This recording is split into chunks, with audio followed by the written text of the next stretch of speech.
Halo, assalamualaikum warahmatullahi wabarakatuh. Nah, pada hari ini kita akan belajar matematika kelas 3 tema 8 subtema 1 pengertian sudut dan macam-macam sudut. Gambar berikut adalah gambar sebuah sudut yang dimana itu diberi nama dengan sudut ABC. Nah, dari gambar tersebut dapat kita tarik kesimpulan, yaitu yang pertama, sudut dibentuk oleh dua garis. Kemudian posisi garisnya saling berpotongan. Yang selanjutnya, antara kedua garis itu memiliki sebuah jarak. Maka dapat kita tarik kesimpulan bahwasanya sudut adalah daerah yang dibatasi oleh dua garis yang saling berpotongan. Nah, coba perhatikan berdasarkan gambar di bawah ini, manakah yang merupakan termasuk ke dalam sudut? Untuk gambar yang pertama, coba diperhatikan. Sudut atau bukan? Sudut, iya. Karena apa? Karena sisinya itu saling berpotongan. Untuk gambar yang kedua, kira-kira sudut atau bukan ya? Ya, bukan. Karena sisinya itu tidak saling menempel atau tidak berpotongan. Untuk gambar yang ketiga bisa diperhatikan, coba. Sudut ya? Ya, betul, sudut. Sekali lagi bahwasanya sudut itu terbentuk dari dua garis yang saling berpotongan. Diingat-ingat ya. Nah, sekarang kita akan belajar mengenai bagian-bagian dari sudut. Nah, coba kita perhatikan apa saja yang ada di dalam sebuah gambar sudut tersebut. Nah, yang pertama, sudut itu dinamakan dengan sudut B karena titik potong antar kedua garis itu terletak pada titik B.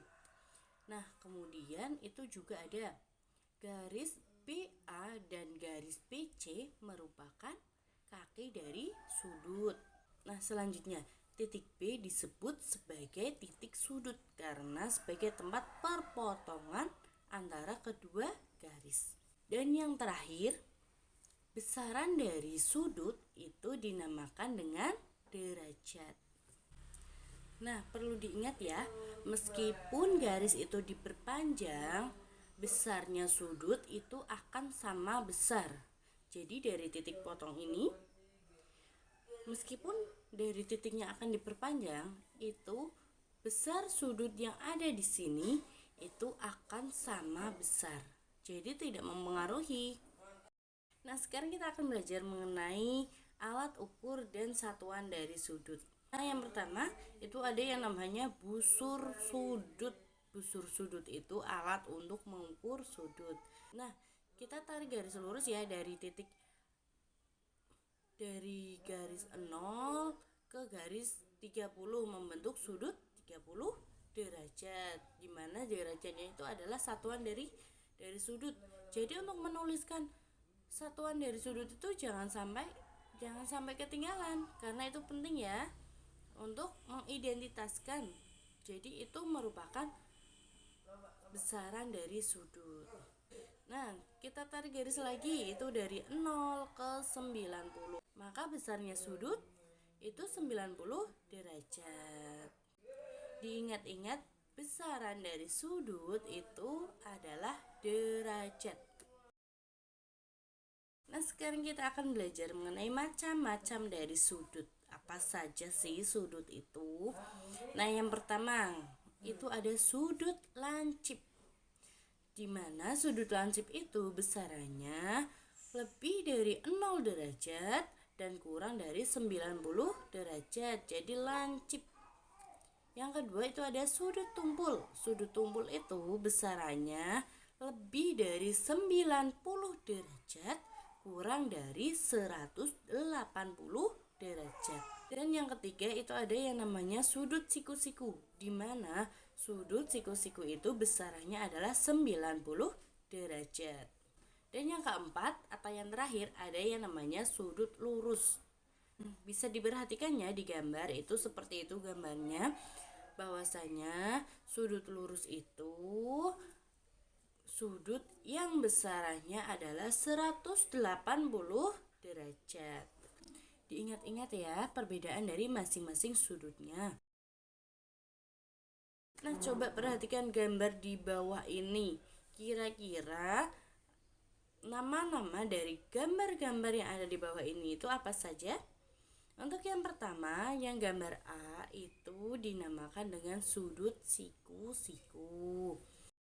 Nah, untuk yang B itu dinamakan dengan sudut lurus. Itu bernama sudut lancip. Selanjutnya adalah latihan soal. Untuk soal yang pertama adalah Dina berangkat ke sekolah pada pukul 8.30. Sudut terkecil yang dibentuk oleh kedua jarum jam tersebut adalah sudut. Nah, kira-kira namanya sudut apa? Dari gambar jam tersebut kira-kira menunjukkan sudut apa sih? Nah, jarum panjang itu terletak di angka 6, kemudian jarum pendek itu terletak di antara angka 8 dan angka 9. Nah, sudut terkecilnya itu adalah sudut lancip. Untuk soal yang kedua, Bayu bermain layang-layang pukul 4.